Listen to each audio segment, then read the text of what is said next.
નમસ્કાર, આપ જોઈ રહ્યા છો સ્પાર્ક ટુડે ન્યૂઝ. વડોદરા શહેર ભારતીય જનતા પાર્ટીના નવનિયુક્ત અધ્યક્ષ જયપ્રકાશ સોની જેઓનું અભિવાદન કરવા માટેનો કાર્યક્રમ રાખવામાં આવ્યો હતો.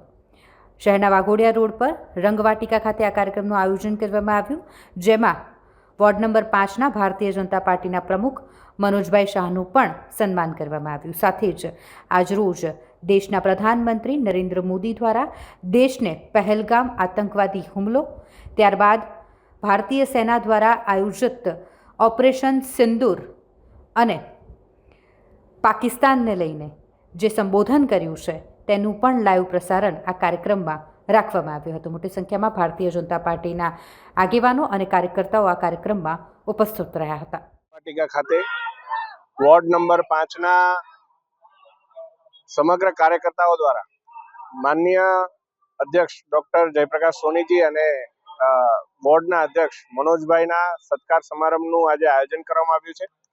તમામ સંગઠનના કાર્યકર્તાશ્રીઓ, કોર્પોરેટરશ્રીઓ મોટી સંખ્યામાં મોદીજીનું જે દેશને સંબોધન છે એમને પણ નિહાળી રહ્યા છે અને સંબોધન બાદ વિધિવત રીતે સત્કાર સમારંભ યોજી અને સાથે સૌ પ્રીતિભોજન લેવાના છે. Bharatiya Janata party Vadodara મહાનગરના ward number 5માં કાર્યક્રમ આયોજિત કરવામાં આવ્યો છે. પરિચય કાર્યક્રમ હોય છે અમારો અને મારા આ 16મો વોર્ડનો પ્રવાસ છે. બધા જ વોર્ડની અંદર આવી રીતે કાર્યકર્તા એકત્રિત થાય છે, એમનો પરિચય થાય છે, સ્વાગત સન્માનનો કાર્યક્રમ પણ થતો હોય છે. એ જ પ્રકારનો કાર્યક્રમ આજે વોર્ડ નંબર 5માં આયોજિત કરવામાં આવ્યો છે.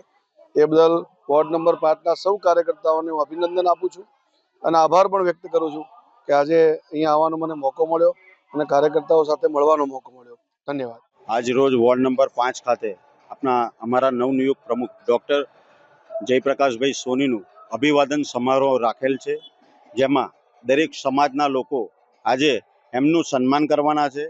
વોર્ડ નંબર 5ના ભાજપના અમારા જે કહેવાય કે જે સપોર્ટરો છે, અમારા બૂથ પ્રમુખો છે, સક્રિય સભ્યો છે, આજે મોટી સંખ્યામાં જેઓ હાજર છે અને આજે જેઓ મોદી સાહેબને આજે અમે લાઈવ સાંભળવાના છે એની પણ અમે વ્યવસ્થા રાખેલ છે. અને આજનો કાર્યક્રમ અમે શહીદોને શ્રદ્ધાંજલિ આપીને આજના કાર્યક્રમની શરૂઆત કરીશું.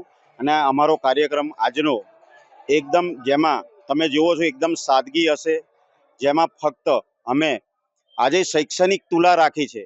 જે અમારા નવનિયુક્ત પ્રમુખ છે એમના માટે અમે શૈક્ષણિક તુલા રાખી છે, જેમાં અમે વિદ્યાદાન કરવાના છે. એ વિદ્યાદાન અમારા વોર્ડના કોર્પોરેશનની સ્કૂલોમાં અમે કરીશું.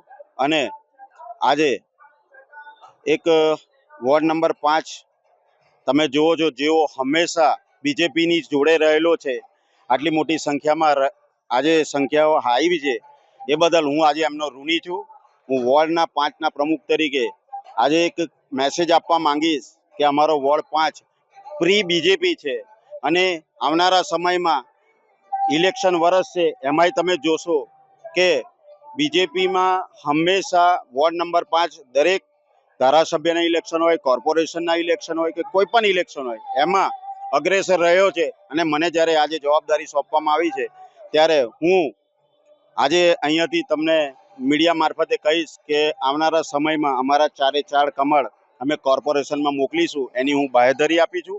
જેની સાથે મારી સાથે પૂર્વ પ્રમુખો, મારા કાઉન્સિલરો, મારા બૂથ પ્રમુખો અને બધા જ આખા વોર્ડ નંબર 5ના નગરસેવકો મારી પાસે છે અને હું સર્વેનો આભાર માનું છું. ભારત માતા કી જય. વંદે.